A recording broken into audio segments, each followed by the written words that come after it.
Welcome. I'm Windsor Taylor, the Access VSA programmer at the John F. Kennedy Center for the Performing Arts, located in Washington, D.C. I'm excited to share a bit more about our 2025 Access VSA Playwright Discovery Program and help answer any questions you may have about the application process.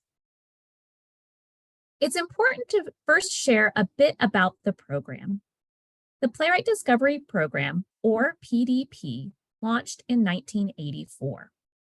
Since that time, we've engaged with over 150 participants. The program has evolved significantly over the years.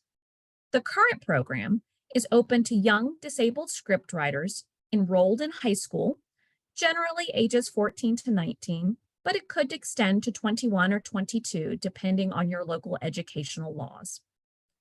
We use the Americans with Disabilities Act as our guide for the definition of disability. Disability is a broad umbrella that covers a variety of lived experiences. Eligible writers may have apparent, physical, and/or sensory conditions, as well as less apparent conditions like anxiety, ADHD, depression, chronic illness or pain, PTSD, OCD, dyslexia, dysgraphia, neurodivergence, and more. PDP is open to individual or co-written 10-minute scripts. If you're applying with a co-author, both writers must meet the high school enrollment requirement, and at least one member of the pair must be part of the disability community. Applicants must be available for program activities that occur virtually on Saturday, March 29th, 2025, and in person in Washington, D.C., July 6th through 10th of 2025. An adjudication panel of industry professionals will select multiple award winners.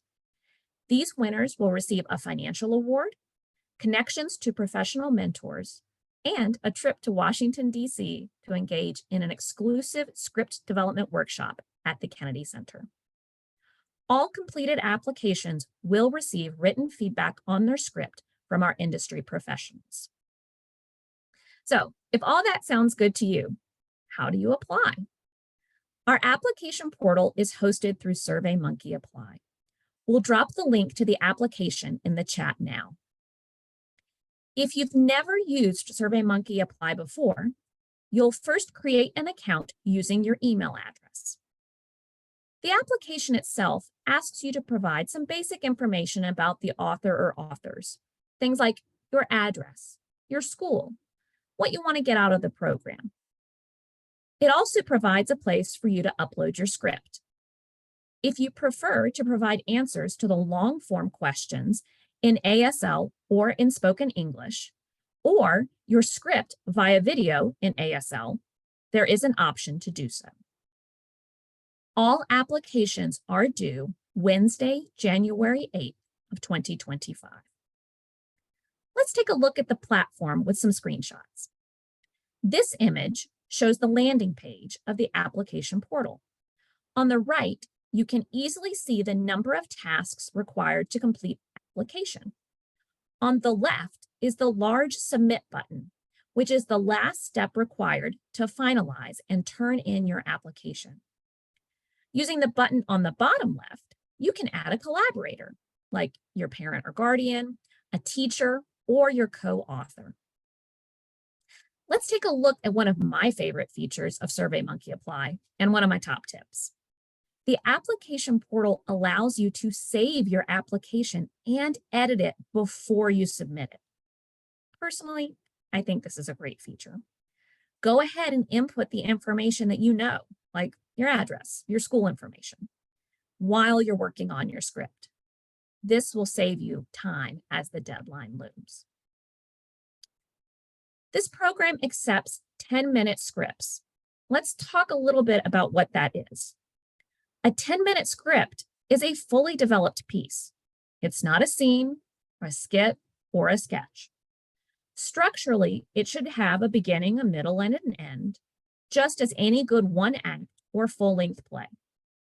The true success of a 10-minute script is reliant on the writer's ability to bring an audience through the same cathartic or entertaining experience that a good one-act or full-length piece accomplishes. 10-minute scripts are generally 8 to 10 pages when written in standard 12-point font. A great way to check this is to read your play aloud and time it. While most of the scripts we receive are plays written for theater or stage, we do accept any 10-minute piece written for performance. That could be a script, a screenplay for film or TV, a radio play, or the script for a fictional podcast. You get the idea. If you need more resources on the 10-minute script format or the writing process itself, please visit the Playwright Discovery website. We'll drop that link in the chat now. This screenshot is the portion of the application where you'll upload your script. You'll see the option to upload either a document or a video file. A few quick tips before you upload your script. Number 1, check for typos. While our adjudicators don't mark down for misspellings or typos, you want to be sure that your script is as clear as possible. Don't make them guess what you mean. Number 2, double check for consistent character names and details. Again, help our adjudicators focus on the content of your script and not get distracted trying to figure out who is who or where the action is taking place. Number 3, be sure to remove your name and any other identifying details, like your school name or your classroom teacher's name, from your script before you upload it. This is an anonymous adjudication process, and by removing that information, that helps us keep it anonymous. Before we open it up for your questions, and you can drop those in the Q&A function or in the chat, I'll answer some of the top things we get asked each year. First, how do you define disability? We use the Americans with Disabilities Act as our guide for the definition of disability. Disability is a broad umbrella, and that covers a variety of lived experiences. Eligible authors may have apparent, physical, and/or sensory conditions, as well as less apparent conditions like anxiety, ADHD, depression, chronic illness or pain, PTSD, OCD, dyslexia, dysgraphia, neurodivergence, and more. Next, I wrote a 10-minute screenplay. Can I submit that? Yes, we accept any 10-minute script written for performance. Okay, this is an important one. Can I submit a scene from my full-length play? The answer is no. We focus on the 10-minute script format. Please submit something in this style. We aren't able to review a full-length play or a one-act play and provide constructive feedback, nor does the program structure allow for the development of a piece of that length. I live in the United States. Can I still apply? Yes, this is an international program. You may live in the United States or another country, but please note, the program is delivered in English and/or ASL, so you must be comfortable with educational instruction in one of those languages. And finally, well, when will my play be performed? This is a writing development program. We place the emphasis on the creative development process. We host closed readings and feedback sessions as part of this process.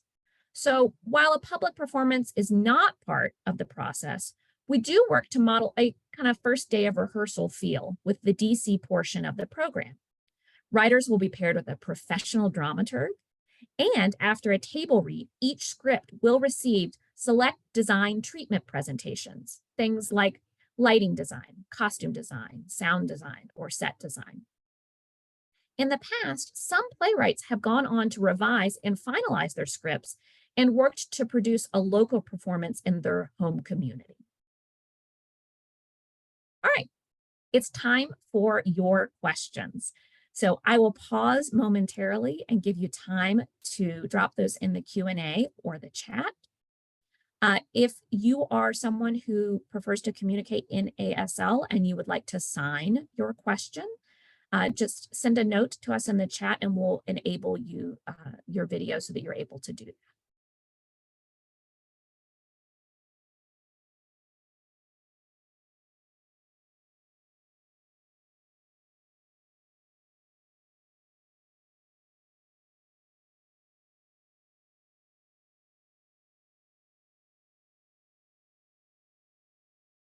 Okay, let's see. Here's a question about an exchange student. I'll read them aloud. I'm an exchange student in the United States, but I'm originally from Nigeria, and I will be returning there soon. What address do I list on the form? Also, I'm under 18. Who signs for me? Okay, these are really great questions. So, first of all, you can put either address, either your address in the United States or your home address in Nigeria. I would say if you are going to be based in Nigeria starting in January or February, you probably want to go ahead and list that home address in Nigeria. But if you're going to be in the United States for the entire school year, all the way through May or June, it's okay to list the address of your host family. And then as far as who is allowed to sign for you, it's whoever has legal authority to sign on your behalf as a minor. So the person that signs like your field trip forms or important papers for the doctor's office. So that might be your host family here in the United States, or it may be something that your family in Nigeria still has that power of authority to sign for you. If that's the case, you can use that collaborator button function that we mentioned earlier, and you can share it easily with your family in Nigeria. Good question. Okay. Here is a question about co-authorship. It says, my co-author and I live in 2 different states and we go to 2 different schools. Can we still apply? The short answer is yes, you absolutely can. As long as your piece is a truly collaborative project. So that means that both parties are really creatively providing input and editing, and you work as a cohesive team.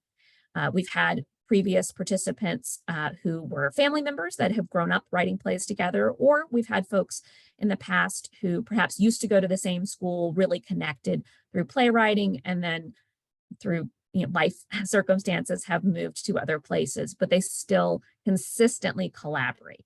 And I think that's the key word there, is that consistent collaboration.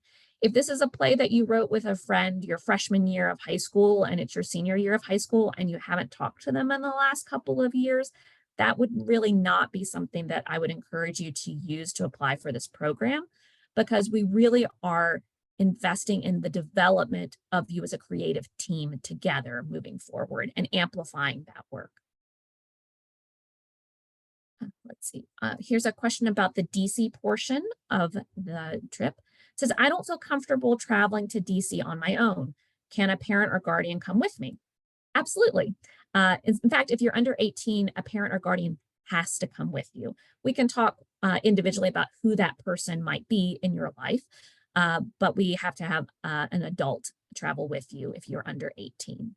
But yeah, the parents and guardians don't participate in the workshops themselves unless you have a personal care assistant who is providing for some of your access needs, perhaps helping with toileting or eating or those sorts of things. But otherwise, our parent and guardian group often gets very close, and sometimes they get to go and do activities around DC kind of as their own little cohort while our playwrights are at the Kennedy Center in the, let's see. There's a question about the writing process question. So there's a question on the application asking me to answer a bit more about myself and my writing process. What should I put in that question? So that question is really used by our adjudication team to get to know you a little bit more. So the things I would encourage you to include are, why do you write? Why did you write this particular piece? What about script writing is of interest to you? How do you see this fitting in perhaps in your future career plans? Is this something, do you want to be a screenwriter in the future? Are you planning to go to college for acting, perhaps? And this was an opportunity for you to explore the other side of the table, as it were, on that process. So tell us just a little bit more about who you are. The other things you can go into are like, what do you want to get out of this program? Why are you applying? You know, are you really interested in working with a dramaturg? Do you really want to learn more about the broader theater industry? Because as part of those workshops that we offer, yes, it's a script development program, but we also bring in industry experts in a variety of disciplines. So we've had directors as part of the industry panel before. We've had actors, we've had filmmakers, we've had folks that work in um, set and costume design. So, you know, if you're interested in other parts of the industry, you can also mention that. So just give us a sense of kind of who you are as a writer and why this program is of interest to you.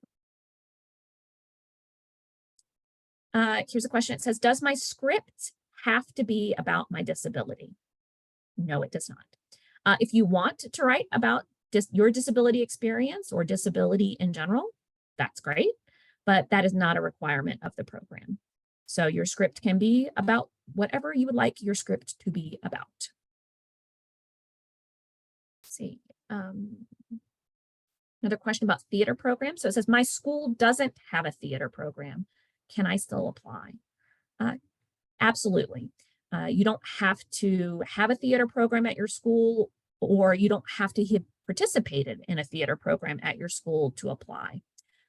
Perhaps you're someone who's really interested in creative writing or English, and this is how you're choosing to express yourself through writing for performance. That's totally fine. Maybe you just do it as a hobby. You know, it has nothing to do with what you do during the school day, and that's totally cool too. Maybe you're involved in a community program that focuses on writing or theater.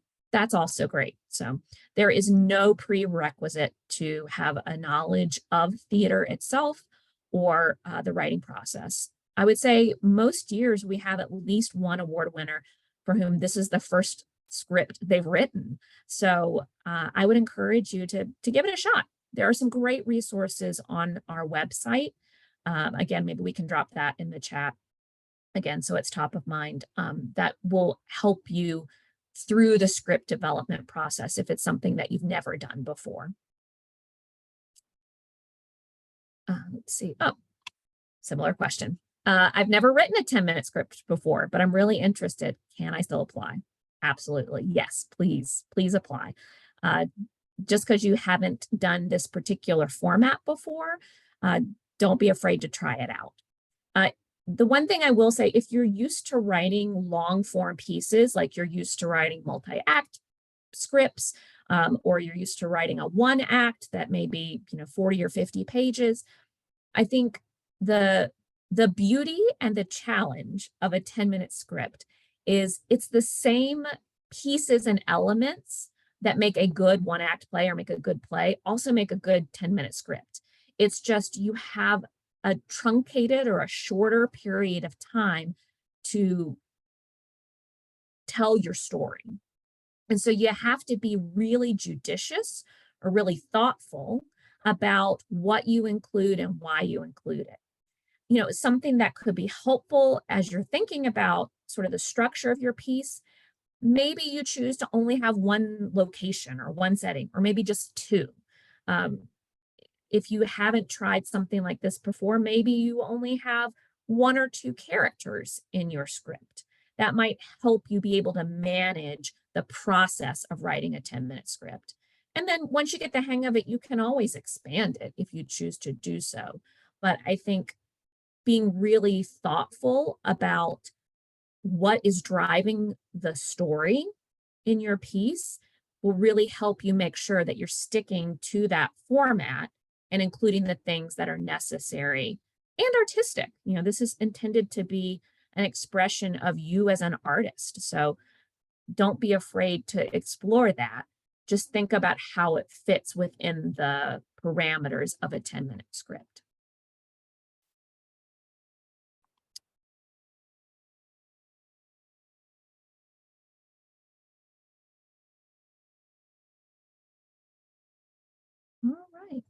I am not seeing any more questions, but we'll give it just one more minute.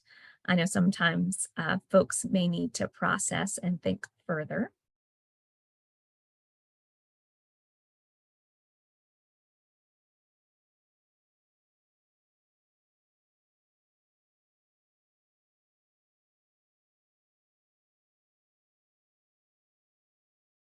Oh, here's a question about adjudication.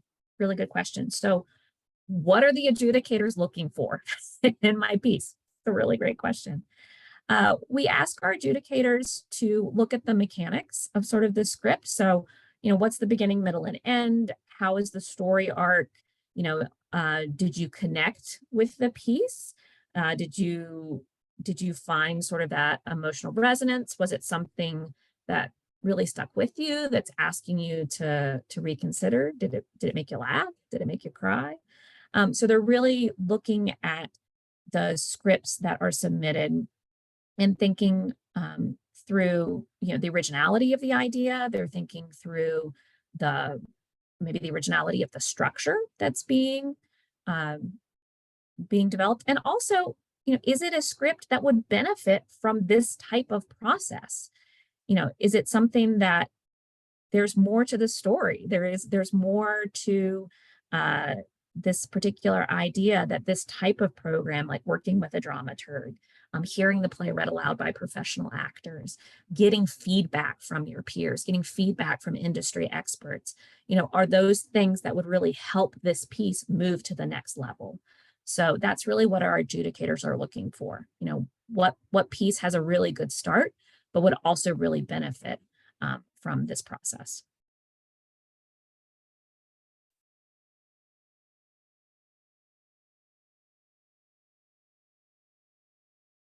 Okay, not seeing any other questions. I will just say, as and when things come up, you know, please contact us. So thank you so much for joining us today. We are here to help. There is contact information both for the general office line as well as my individual contact information. So as questions or concerns or different things that are maybe unique to you come up as you're working on your application, please feel free to reach out. We're here to help. Otherwise, my last best piece of advice is start your application early. January 8th sounds so far away, but it will be here before you know it. So give yourself plenty of time to refine your script and put forward your best application possible. We're really excited to receive your applications, and we truly wish you all the best. Thank you for joining us today.